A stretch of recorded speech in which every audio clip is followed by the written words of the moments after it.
Le copilote Fiat Stop & Go associe les fonctions du régulateur auto-adaptatif intelligent à celles du maintien dans la voie et de l'assistant embouteillage, offrant ainsi la conduite autonome de niveau 2. Ce système propose une assistance à la conduite, mais ne remplace en aucun cas le conducteur dans sa responsabilité au volant.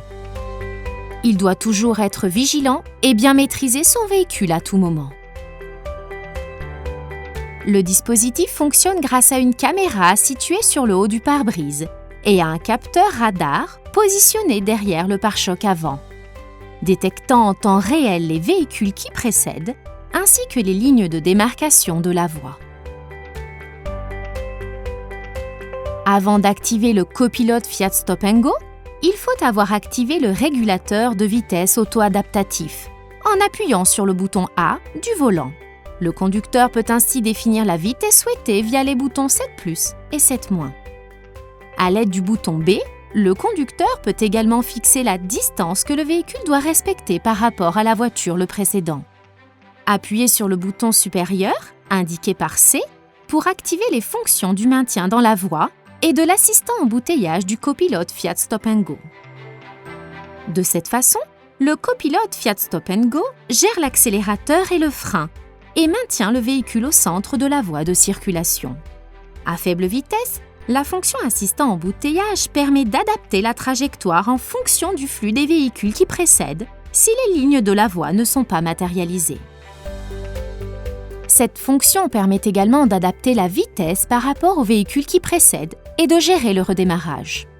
Le système gère donc les situations de stop & go de manière plus sûre et plus confortable, très utile en conditions de trafic chargé ou de bouchons. Dès lors que le véhicule s'arrête moins de 3 secondes derrière un véhicule, celui-ci repartira automatiquement. Pour que le système fonctionne, il faut que le régulateur auto-adaptatif soit activé et qu'il y ait de bonnes conditions de visibilité ou que le champ de vision de la caméra et du radar ne soit pas obstrué. Certains facteurs et conditions extérieures peuvent affecter le bon fonctionnement du copilote Fiat Stop & Go. Le système pourrait ne pas répertorier correctement certaines situations routières, comme par exemple les situations routières complexes telles que des ronds-points ou des intersections, les objets inclassables.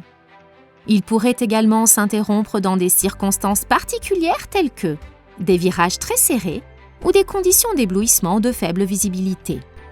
Ainsi, le conducteur doit toujours rester très attentif au volant et garder le contrôle du véhicule. Le système s'interrompt en cas de manœuvre volontaire du conducteur, par exemple s'il veut changer de voie en tournant intentionnellement le volant ou lorsqu'il actionne les indicateurs de direction. De plus, le système se désactive lors d'une forte pression sur la pédale frein. Pour réactiver le copilote Fiat Stop & Go, le conducteur doit alors appuyer sur le bouton RES. Le conducteur doit garder ses 2 mains sur le volant, sinon des messages d'alerte se déclencheront. Si le conducteur n'intervient pas, les 4 feux de détresse s'allumeront et le système entamera la décélération du véhicule jusqu'à l'arrêt complet de ce dernier.